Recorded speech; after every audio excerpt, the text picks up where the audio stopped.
संन्यास आश्रम का मतलब होता क्या है, या यूं कहिए कि कौन सा वो समय होता है जिसे माना जाए कि संन्यास आश्रम के लिए ठीक है। क्योंकि समय समय की बात है, पहले 100 साल की उम्र आम मानी जाती थी, लेकिन आजकल कोई कोई पहुंच पाता है। तो जब आपके बच्चे आपके कारोबार को संभाल लें, आपके साजो सामान को संभाल लें, उस समय को संन्यास आश्रम कहना हमारे ख्याल से ठीक है। उन्होंने आपका कारोबार, खेती बाड़ी, काम धंधा, बिजनेस, व्यापार, दुकानदारी या वो नौकरी करने लगे हैं, तो ये सही उचित समय है जिसमें आप संन्यास आश्रम की तरफ चल पड़ें। इसमें होता है कि आप घर परिवार में रहते सुमरन करें, भक्ति करें और अपने बच्चों के कंधों पे घर गृहस्थी का बोझ डाल दें कि बेटा अब तू जवान हो गया है, कारोबार को तू संभाल चुका है। वो कुंजी मुख्तियार जो कहते कि ये चाबी तेरी। पर यहां एक बात का ध्यान रखें, सब कुछ नहीं लुटाना, जमीन जायदाद अपने नाम भी रखनी है। बैंकों में पैसा अगर आपके नाम है तो सारा नहीं लुटा देना, अपने नाम भी रखना है। पर वैसे कुंजी मुख्तियार जो कहा जाता है हमारे संस्कृति में, वो अपने बच्चों को बना दीजिए कि भाई अब आप संभालो, मैं गाइड हूं, उम्र का तजुर्बा है मुझे। जब भी तुझे कहीं अटकता लगे, कोई कारोबार या कुछ समझ ना आए, तो उसके लिए मैं as a guide, as a your father या मदर, मैं आपको गाइड करूंगा या करूंगी। और बाकी समय सुमरन में लगाइए। चलो बच्चों को खिलाते हो, उसमें भी आनंद उठाओ, कोई बात नहीं। ये हमारी संस्कृति है कि हम जॉइंट फैमिलीज होती हैं, संयुक्त परिवार होते हैं। उसमें आमतौर पे कहावती बना रखी है कि मूल से ब्याज प्यारा, पोते नाती वो ज़्यादा प्यारे लगते हैं। लेकिन इतने ज़्यादा प्यारे नहीं लगने चाहिए कि जिससे प्यार करना चाहिए उसको भूल जाओ, और प्यार करना चाहिए उस सुप्रीम पावर ओम दाता सदगुरु मालिक को। ये आपकी बढ़िया उम्र है, बिल्कुल फ्री होके उसकी याद में समय लगाओ, सेवा करो। अगर आपका शरीर इजाजत देता है और आपने इस शरीर को अगर संभाल के रखा हुआ है तो कि बेटा हम तो चले सेवा के लिए, आप संभालो घर बार परिवार, और हम करेंगे सेवा मानवता की, दीन दुखियों की। परमानेंटली नहीं तो कम से कम 7 दिन में 5-4 दिन तो लगा दिया करो, सेवा करो। यकीन मानो उससे आपके कारोबार में कमी नहीं आएगी बल्कि तरक्की आएगी। इनडायरेक्टली आप फैमिली के लिए ही कर रहे हो वो, कि परहित परमार्थ प्रभु की सृष्टि की सेवा करना तन मन धन से, ये बड़ा ही बढ़िया समय होता है अगर आप कर पाओ। और साथ में थोड़ी सी दूरी बन जाती है ना परिवार से, प्यार भी बना रहता है। क्योंकि तजुर्बा आपको ज़्यादा होता है, बच्चे को तजुर्बा कम होता है। वो कोई गड़बड़ी करता है, छोटी सी भी गलती करता है तो आप टांग बीच में घुसेड़ देते हैं, फिर तकरार शुरू हो जाती है, झगड़े शुरू हो जाते हैं। वो कहता है कि आप मेरे में दखलंदाजी देते क्यों हो?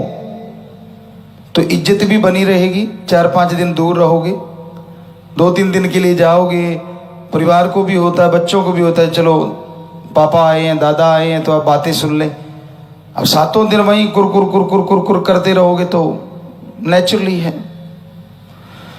ज़्यादा बर्तन इकट्ठे पड़े रहे ना तो उनको हिलाओगे तो आवाज़ें देते रहेंगे। दूर दूर कर दो कुछ देर के लिए, बाद में वही टल्ली की तरह नजर आते हैं, एक साज सा नजर आता है। 8 पहर और 24 घंटे 7 दिन यही चलता रहता है, तो फिर वो कान खाने लगते हैं वो बर्तन। तो उसी तरह संन्यास है कि बच्चे जब आपके पैरों पे खड़े हो चुके हैं, कार्य संभालने के लायक हो चुके हैं, तब तो कम से कम राम का नाम ले लिया करो, परहित परमार्थ सेवा कर लिया करो। पर हमारे देश में तो एक ही आश्रम ज़्यादातर शुरू से चलता है और वो है गृहस्थ आश्रम। क्योंकि ब्रह्मचार्य रख ही नहीं पाते बच्चे, खान पान ऐसा हो गया है। देखना सुनना ऐसा हो गया है।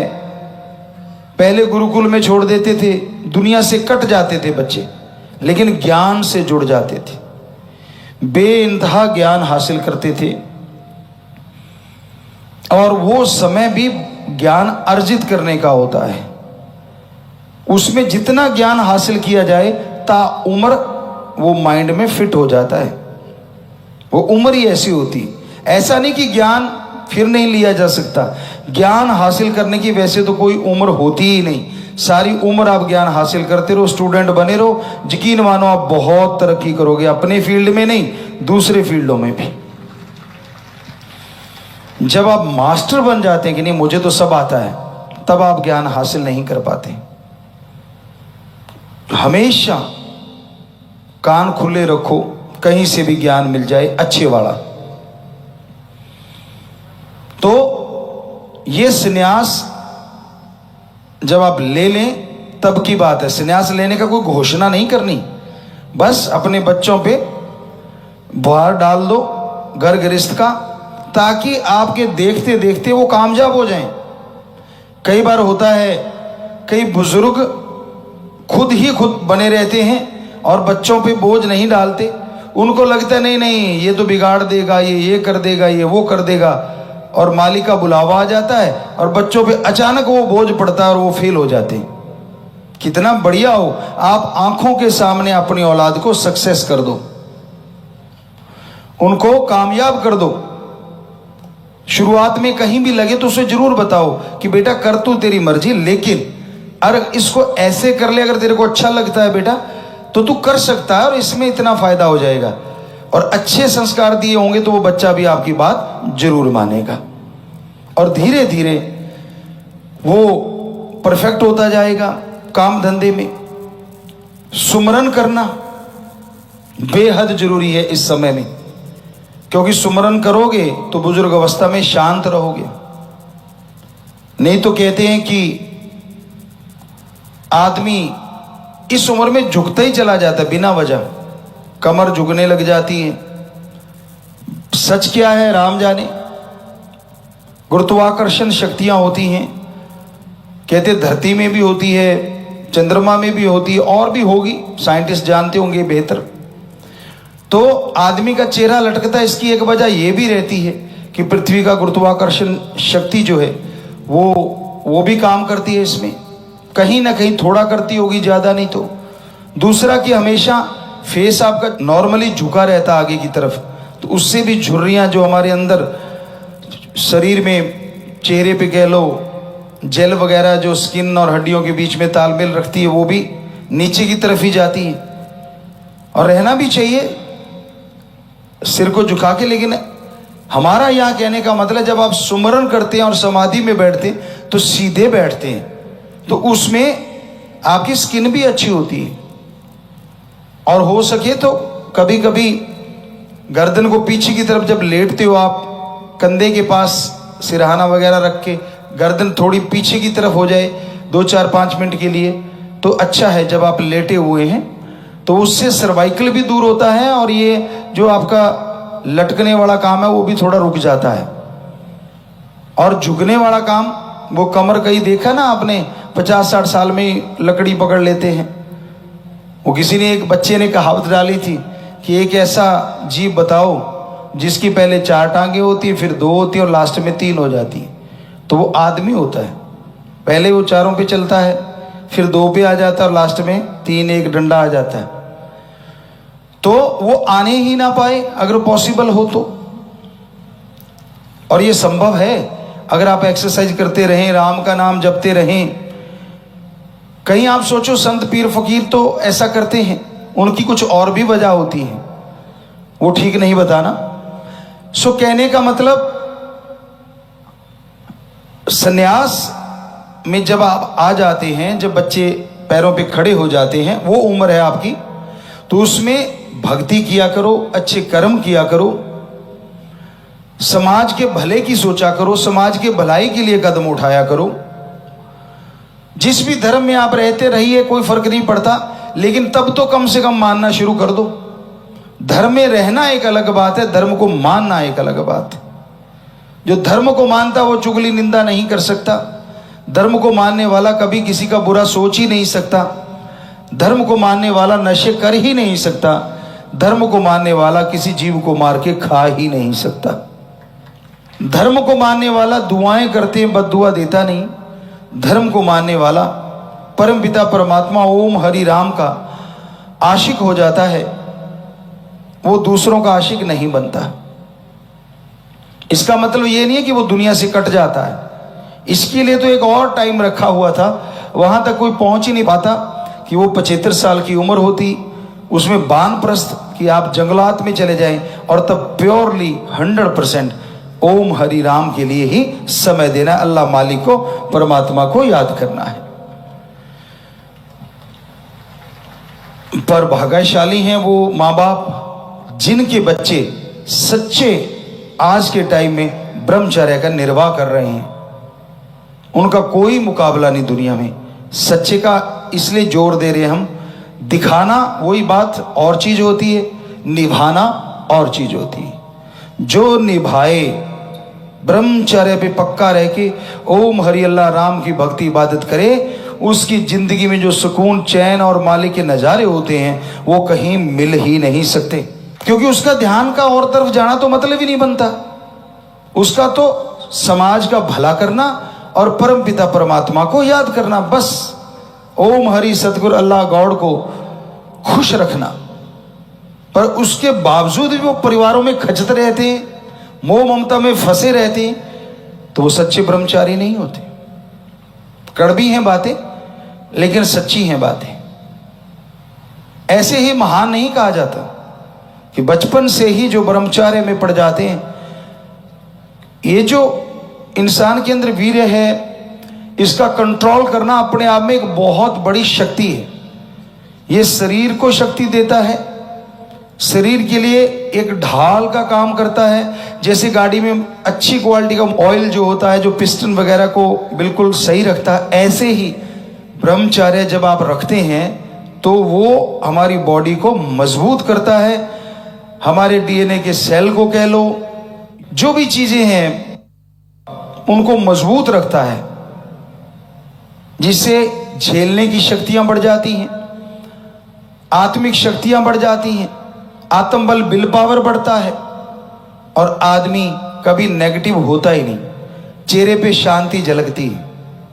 कैसी भी परिस्थितियां क्यों ना आ जाएं, चेहरे का नूर गायब नहीं कर सकती जो ब्रह्मचर्य का सच्चा पुजारी होता है, जो परम पिता परमात्मा से सच्ची लौ लगाए रखता है।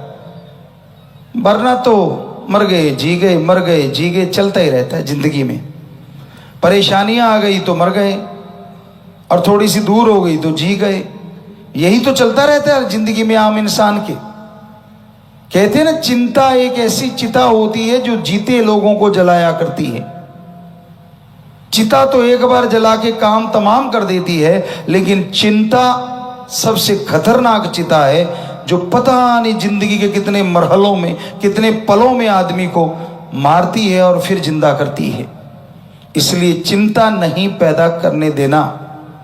यह तभी संभव है अगर आप अपनी जिंदगी का तालमेल बिठाएं।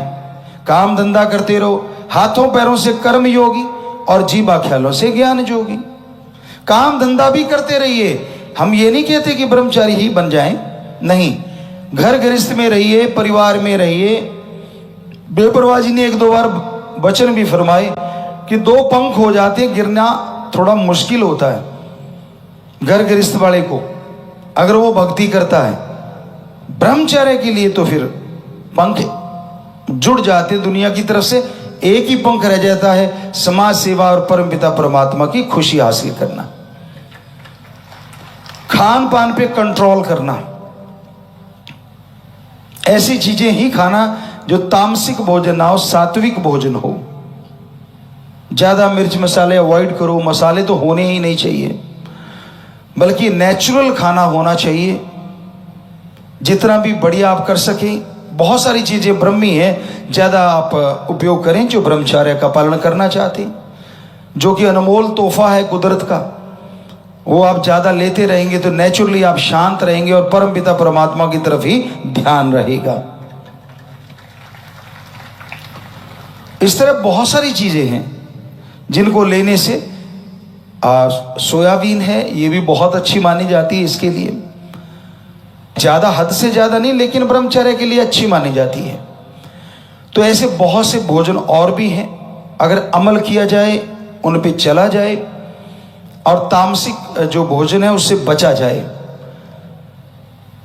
हाँ, घर गृहस्थ में रहते हैं आप, जैसा मर्जी भोजन कीजिए, वो एक अलग बात है। वही बेपरवाही की बात कि 2 पंख हो जाते हैं, गिरना थोड़ा मुश्किल होता है, लेकिन फिर भी अगर गिर रहे हैं तो इसका मतलब आप हद से ज़्यादा किसी चीज़ में मोहित हो गए, काम वासना क्रोध लोभ मोह अहंकार मन माया की गिरफ्त में काबू हो गए।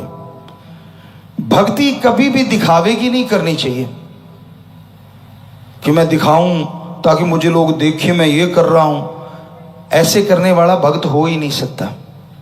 भक्त वो होता है शांत चित्त रहता है, सुमरन करता है, भक्ति करता है, समाज में विचरता है तो अच्छी बात करता है, हंसता है तो अच्छी बात करता है, खुश रहता है तो अच्छी बातों का एहसास करके खुश रहता है, ना कि समाज में जाके गंदगी फैलाता है। तो इसलिए संन्यास आश्रम अपने आप में एक बहुत बड़ा ब्रह्मचर्य टाइप ही हो जाता है। नहीं, ऐसा नहीं कि गृहस्थ जिंदगी त्याग दी, वो तो आप वानप्रस्थ में जब जाते थे तब त्यागा जाता था, लेकिन उस समय से पहले पहले आप गृहस्थ जिंदगी में तो हैं, लेकिन पूरी गृहस्थी का बोझ नहीं उठाते आप, और परिवार अपने बच्चों को अपनी आंखों के सामने कामयाब होता देखते हैं। और बच्चों को चाहिए कि अगर आपके बुजुर्गवार, आपके माँ बाप ने, दादा दादी ने संन्यास ले लिया है, आपके ऊपर बोझ डाल दिया है, तो आप उनका सत्कार करना ना भूलिए। आप भागों वाले हैं जिनके माँ बाप ने ऐसा किया है कि वो आपकी अपनी आंखों के सामने आपको कामयाब होते देखना चाहते हैं। तो ऐसे माँ बाप का, वैसे तो कोई भी माँ बाप कैसा भी क्यों ना हो, सत्कार तो करना ही चाहिए, बुरा नहीं बोलना चाहिए। ये सच है। आज कलयुग में पिता का तो कहना क्या, माता भी कुमाता होती जा रही हैं। बुरा ना मानना, हमने ऐसा देखा है। अपने बच्चों को मार के कहीं भाग जाना, ये आम सी बातें हो रही हैं। हफ्ता 15 दिन में कोई ना कोई ऐसी खबर आती रहती है। जहां तक भी कई बच्चियों ने तो परिवारों को खत्म किया। बड़ा दर्द होता है जब ये चर्चा सुनते हैं। तो ऐसा पहले नहीं होता था। माता को माता नहीं, पूत कपूत हो सकता था। वो तो खैर आजकल आम बात है, पूत कपूत वाली तो। लेकिन हमारे जो राम नाम से जुड़े बच्चे हैं, जो धर्म को पक्के तौर पे मानते हैं, वो कपूत नहीं हो सकते। कई लोग सोचते हैं नहीं हमने देखा है। आपने देखा नहीं होगा ढंग से। आपके देखने का नजरिया, देखना 2 तरह से होता है। पुराने समय में कहते थे या तो रास्ते चलते या व्यवहार पढ़ने से पता चलता है आदमी कैसा है। बाहर से देख के आप कैसे किसी को बता सकते हो वो कैसा है? वो बोलता नहीं, शांत रहता है, सजदे करता रहता है, तो क्या आपने मान लिया कि वो भक्त है? आपको क्या पता उसके अंदर क्या तूफान है। और दूसरी बात, पुरानी कहावतें ऐसी नहीं बनी कि ना तो बुरा जन्मे और ना बुरा आए। ये भी कारण होता है। बुरा नहीं जन्मा तो बुरा अगर आ गया तो वो भी फट्टी पोंछ देता है, पता ही नहीं चलने देता कब आपके चारों खाने चित कर दे। संस्कारों को आप भूल जाते हैं, और जो बुरा आया है उसकी सुन के सब बुला देते हैं जिंदगी देने वाले माँ बाप को। माँ का ऋण तो कैसे कोई उतारेगा? इसका मतलब ये नहीं है कि माँ गलत रास्ते पे चल गई उसके गुणगान गाते रहो, लेकिन अब गुण भी ना गाओ। अच्छा यही है, क्योंकि आजकल जैसे आपको बताया, ये हमने बिल्कुल प्रत्यक्ष में देखा है कि माता भी ऐसी होती हैं जो गलत राह पे चल पड़ती। जब बच्चा उन चीज़ों को देखता है तो वो तिल मिला के रह जाता है, क्योंकि वो आपकी जन्मदाता है। आप अवॉइड कर दें, उसके रास्ते में ना आए, तो आपको ना तो गुस्सा आएगा। कोशिश कर लें अगर वो समझ सकती है आपसे समझाने की, और जब लगे कि ये समझने से और समझाने से ऊपर की बात है, तो फिर रास्ते में ना आए, किनारा कर लें, वो ज्यादा अच्छा है। सत्कार अंदर रखिए। तो ये हमने जो महसूस किया, आपको पहले दिन ही बोला था कि अब वही चर्चा किया करेंगे। 1948 से लेकर आज तक जो महसूस कर रहे हैं वही चर्चा। धर्म तो सारे पढ़ चुके हैं, उनकी बातें तो नेचुरली जो बातें हम करेंगे उनसे मिलेंगी। लेकिन आज का समय ही भयानक आ गया है। किसी की भी बात रख लो, कितनी भी बड़ाई कर लो, वो चिंटी वाली बात हम आपको सुनाया करते थे, त्रेड़ चाहे ना भी हो फिर भी लोग ऐसी चीजें सोचते रहते हैं। तो कहने का हमारा मतलब यहां पे वही है कि आप संन्यास आश्रम में आ गए हैं, दखल अंदाजी ना करो। हमारी आंखों सामने देखा है, जिसको लाखों करोड़ों लोग सजदे करते थे, संन्यास आश्रम में ना जाने की बजाय, गृहस्थ आश्रम में उलझने की बजाय, बच्चों की मोह ममता में पड़ने की बजाय ऐसे ऐसे पाप कर्म कर बैठे कि लोग उनको निगाह मिलाना भी पसंद नहीं करते। कर्मों से सब कुछ है, शरीर से कुछ नहीं होता। इसी शरीर से आप बुरे कर्म करने लग जाओगे तो कुछ और बन जाओगे, और इसी शरीर से अगर अच्छे कर्म करने लग जाओगे तो पूरा समाज आपको इज्जत की निगाह से देखेगा, आपका सत्कार करने लग जाएगा। इसलिए संन्यास आश्रम में अच्छे कर्म करने चाहिए। दखलंदाजी जितनी ज्यादा फैमिली में रखोगे उतने ही फैमिली के बन के रह जाओगे। हालांकि ये सही नहीं है, लेकिन उतना सही नहीं है जितना होना चाहिए। फिर भी हमने एक बार शायद किसी एरिया में ये देखा था, दार्जिलिंग साइड में शायद, यहां तक हमें ध्यान में आता है, वहां बुजुर्ग फॉरेनर काफी आए हुए थे। तो हम वहीं रह रहे थे उस साइड में, क्योंकि रहने की कोई जगह नहीं, तो नेचुरली ये सराय होटल हैं आजकल, उसमें ही रहना पड़ता है। तो उसी में रह रहे थे और वो ऊपर आए हुए थे, तो उनको पता चल गया कि राम रहीम आए हुए हैं, राम जी जाने। तो उनसे थोड़ी चर्चा हुई, थोड़ी बातें हुई, हमने आदमी भेजा, तो पता चला कि वो वर्ल्ड टूर पे निकले हुए हैं। तो पूछा कैसे और क्यों? कहते जी हमने अपना जो कमाई करी थी 50% अपने लिए रखा, 50% बच्चों को दे दिया, वो पढ़ लिख गए, अब वो जाने उनका काम जाने, और हम चले दुनिया देखने। बेपरवाह ने भी शायद एक भजन में लिखा है, मना चल मेला चल देखिए, शायद ऐसा एक भजन काफी पहले, क्योंकि आजकल बच्चों ने कभी गाया नहीं, तो ऐसा एक भजन है कि मतलब, तो वो मेला देखने जा रहे थे, तो इसका मतलब वो फारग हो गए थे इन चीजों से, तो मोह ममता से। तो कहते जी हम तो पूरा चक्कर लगा के आएंगे और खुशी मनाते हैं, अपना एंजॉय करते हैं, और अपने वाले एक घर में बैठे वहीं पे झुक गए और वहीं खत्म सारा दिन। जैसे आपको बताया था कि बुजुर्ग माता से पूछा क्या ठीक ठाक हो आप? कहती ठीक है, पर पिताजी, हमने कहा क्या चाहिए? क्योंकि हमने कहा बेटा तो आपके होगा ही, पोता चाहिए? कहती वो भी है। पोते के बेटा? कहती वो भी है। तो हमने फिर क्या भगवान चाहिए? कहते नहीं, पोते के बेटे के बेटा चाहिए। अब कर लो बात, कहाँ की चिंता करी बैठी है, पता नहीं कब मालिक की आवाज आ जाए। ज्यादातर हमारा कल्चर इस तरह का फंसा हुआ है। तो नहीं घूमना मत घूमो, पर संन्यास तो ले ही सकते हो। यकीन मानिए बड़ा मजा आएगा, बड़ी खुशियां आएंगी, फारिग हो जाओगे जीते जी। और फारिग होके जब आप गाइड करोगे, माइंड भी ज्यादा काम करेगा। और फिर अगर सेवा करते हो, समाज की परहित परमार्थ करते हो, तो और आइडियाज आएंगे जो आपकी फैमिली, आपकी कुलों का भी उद्धार करते रहेंगे। फ्रेश माइंड में ज्यादा आइडियाज आते हैं, टेंशन वाले में बहुत कम आते हैं। तो इसलिए भी संन्यास आश्रम रखा गया था। तो जरूरी है कि इसमें रहते हुए आप मालिक को याद करें। बहुत सारे बैठे हैं हमारे सत्संगी जो संन्यास आश्रम में आ चुके हैं, यकीन मानो खुशियां मिलेंगी।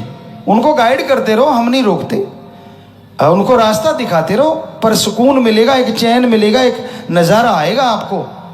और किच किच किच किच वो जो होती है ना घर में, उससे भी मुक्ति मिलेगी। और फिर आपके लिए दुआएं ये नहीं होंगी कि बूढ़ा चला जाए, दुआएं ये होंगी हमारे माता पिता हमारे सिर पे छाया की तरह रहें।